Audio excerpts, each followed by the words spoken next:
And welcome. Welcome, John Marmony. John Marmony is the Director of Studies of Studio Mondiale. So, John, could you please tell us something a bit about the English for the Office webinars Studio Mondiale is offering?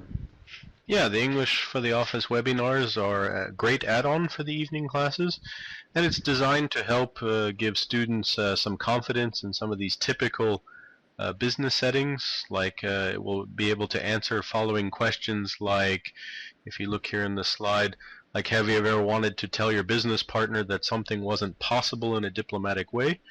So the workshops will be designed to help answer this question, or how to use the internet to improve your overall English skills, and how to make good recommendations. And this series will talk about these topics and many, many more. As a matter of fact, there are 12 topics in this series. So as you look here on the next slide, the webinar topics include first contacts, improving listening comprehension, improving reading comprehension, appointments and meetings, so this is all around scheduling appointments, rescheduling, canceling, etc. The style of email writing, this deals a lot with the vocabulary and phrases and languages of formal versus informal.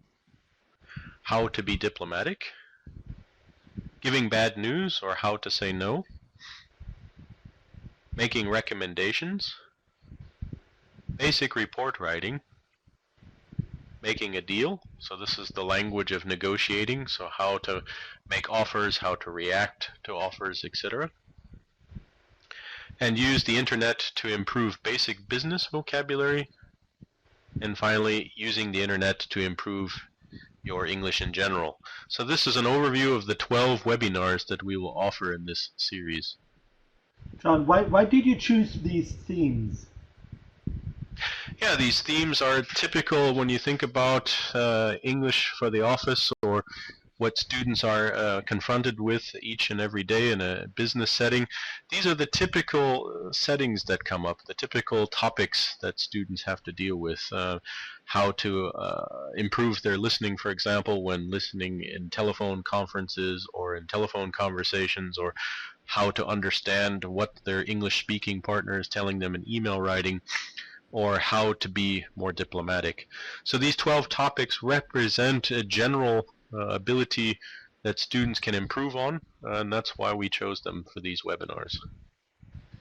Could you tell us how these webinars work? Yeah, they're great. The student will get access to one webinar link per week. The great thing is they can watch it as many times as they like, so they don't have to think that it's just a one-time deal only.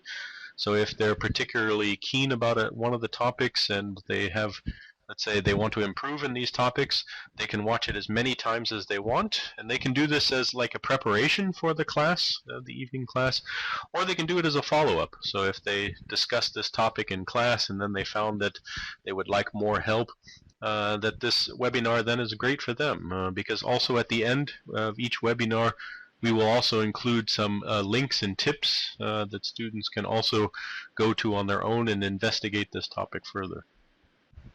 Does it substitute the face-to-face language lessons, or is it just an add-on? Well, no type of internet-based class or webinar or anything like that could ever replace a traditional class, because students will get individualized feedback. So in the end, you can say it's a great add-on, or as the Americans like to say, it's always a win-win situation. So it's designed to give students the extra, let's say, support that they need in this topic. Okay, so I would say thank you very much, John. We are looking forward to the webinars. And yeah, thank you. Okay, thanks. See you soon. Bye-bye.